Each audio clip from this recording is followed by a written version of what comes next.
itong maalaan na araw. Walang opisina ngayon, di ba? It is a holiday today because we honor Ninoy Aquino, who was shot 42 years ago.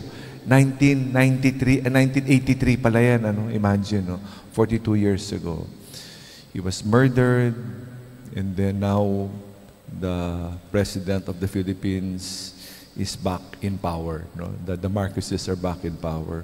So what happened to a Filipino is worth dying for by Ninoy Aquino. But anyway, on Monday is another feast day, another holiday on National Heroes Day. Dami nating fiesta. Hopefully this will rub off to us as we have love for country. Despite all the many, di ba, mga corruption, araw-araw nasa dyaryo yung mga flood control projects, yung mga, imagine, how you can, in your conscience, nakawin yung pera ng tao at nalulunod yung mga tao sa baha. Pero patuloy na pagkukurakot, walang pakialam. Manhid dahil sa kurakot, we all suffer. Some even die. Pero okay lang, namanhid. Again, we always ask this question 100 times, over and over again. Who wants to go to heaven now? Is the gospel's invitation. Come. Pero no takers for invitation. As a matter of fact, pinapatay pa yung nag-iimbita. Kasi ang kulit-kulit mo, nakakastorbo ka ng aking konsensya, patayin natin yan. Is the gospel. But we will go about that. We will talk about the first reading of those, again, a continuation of yesterday. Kahapon, napakaganda nung nag-compare sila ng sweldo. Magkano sweldo mo? Magkano sweldo ko? Pare-pareho naman tayo yung nagtrabaho. Ako 12 hours, ako 1 hour, pareho yung sweldo. So naghambing kahapon.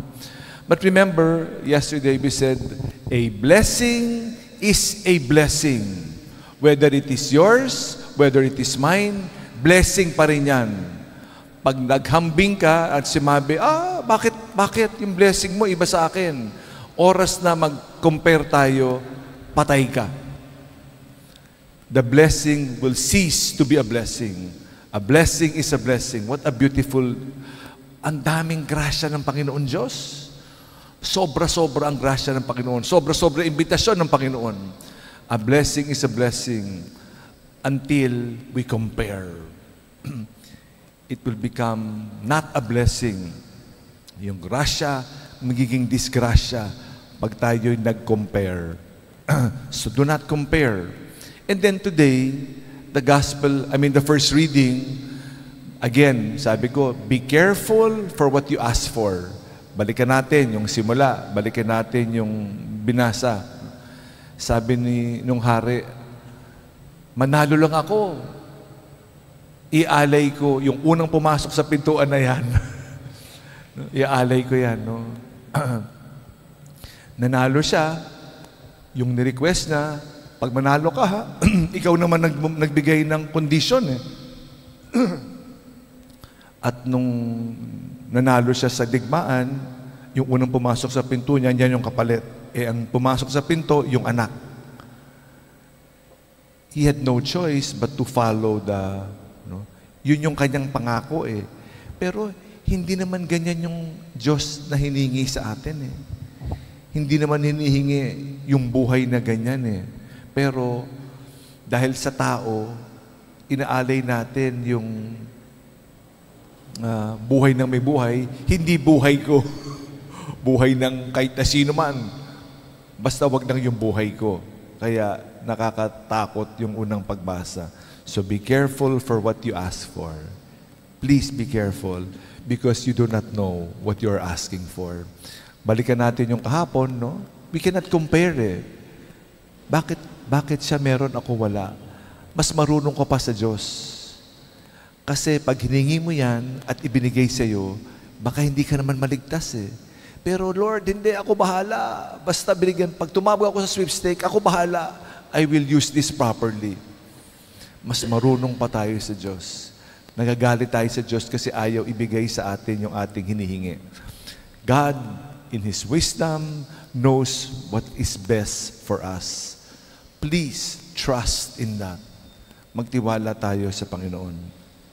And then we go back to the invitation in the gospel.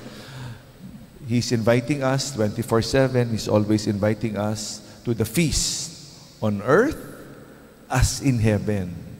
Hindi naman yun maghiwalay eh. Dugtong eh. Yung piyesta ngayon, kung nagpapiesta tayo sa misa na ito, nagpapiesta tayo, it continues in heaven. Hindi dito, hindi discontinue. It is a continuation. Dito pa lang, pwede na tayo maglangit sa lupa. So, ang daming palusot. We have all the excuses in the world. Kasi busy, kasi bagong kasal, kasi bagong negosyo, kasi ang daming problema, marami. Lahat ng palusot. But we cannot keep giving excuses because we have to set our priorities straight. It is important to set our priorities straight. And then, the person, finally may dumating, hindi nakabihis, at siya'y pinagalitan at tinali at ibinato sa kadiliman. Yung grasya, libre. Libre. The invitation is free, but there is a corresponding responsibility. Hindi man pwedeng, inimbitahan mo ako pero may karapatan tayo, mayroon tayong corresponding na dapat gawin. No? We are invited. Itong misa na to, it's free, but we are asked to be properly prepared. Nakabihes, at least nakaligo, di ba? Hindi it will become disrespectful for others. We have to be properly attired, nakabihis ng tama, proper disposition, proper decorum, proper manners. Hindi pwedeng, porque tinawag ako kahit na bastusin ko kayo, basta ako, imbitado. Meron corresponding responsibility.